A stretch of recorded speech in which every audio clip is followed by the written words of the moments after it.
Hi, this is Helen. This is a Project One minimal stopwatch, and this is how the setup is built in the breadboard and TNC microcontroller and bubble display and start stop switch and reset switch.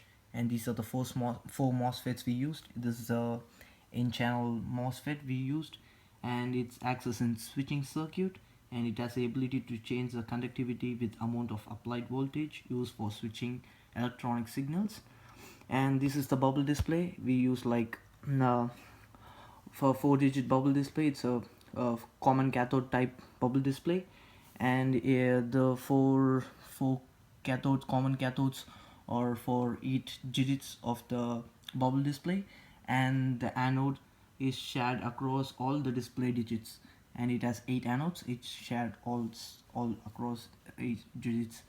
And we used resistors.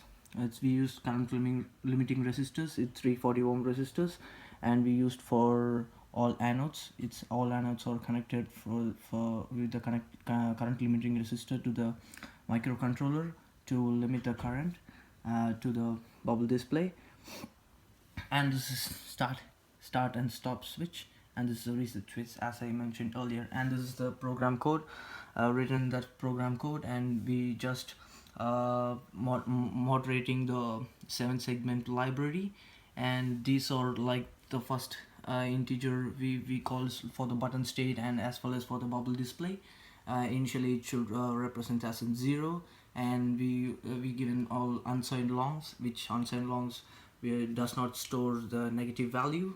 And we given the all pin numbers, and all the pin numbers of given year, exactly what is connected in the TNC microcontroller. And on the down, and we have given all the timer, or the timer should run in the microseconds. And we given the pin modes like start stop. It's a one button is acting as in start and stop switch, and other button is acting as in reset switch. And this is anti-interrupt is like, when this interrupt is given, it is directly it calls the ISR, interrupt service routine. So it's automatically go to the interrupt service routine for start and stop. So it will start running, and again it will goes on to the loop. And in the main void loop, we are given like the micros minus time is greater than or equal to 1 lakh. So it's a main thing. So where the timer runs in the microseconds, and it's running from zeros. And we have given like stop time and bubble display, and these are the thing. And all we're given, and stop time minus start time divided by the microseconds, which like we have given all the things. And now I'm just downloading.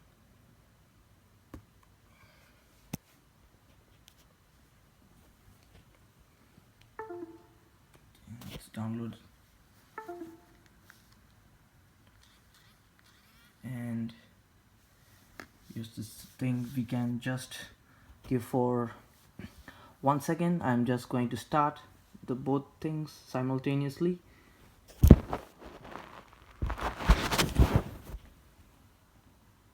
And you can see it's running simultaneously without any lag.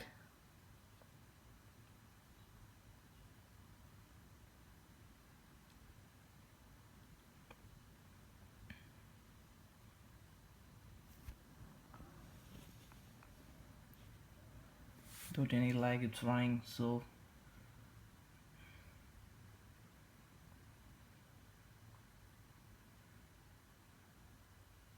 we'll just run for 60 seconds, 1 minute, and we'll record the time.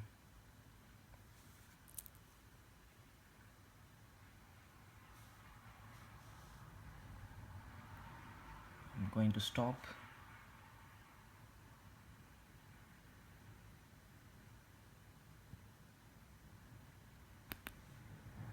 Yeah, I stopped exactly. This is the thing. It's run for time. There is no time lag. There is no time lag. This is exactly working as what the normal stopwatch is working. And this is reset button. I'm just resetting back to 0. And this is how our bubble display minimal stopwatch works. And thank you.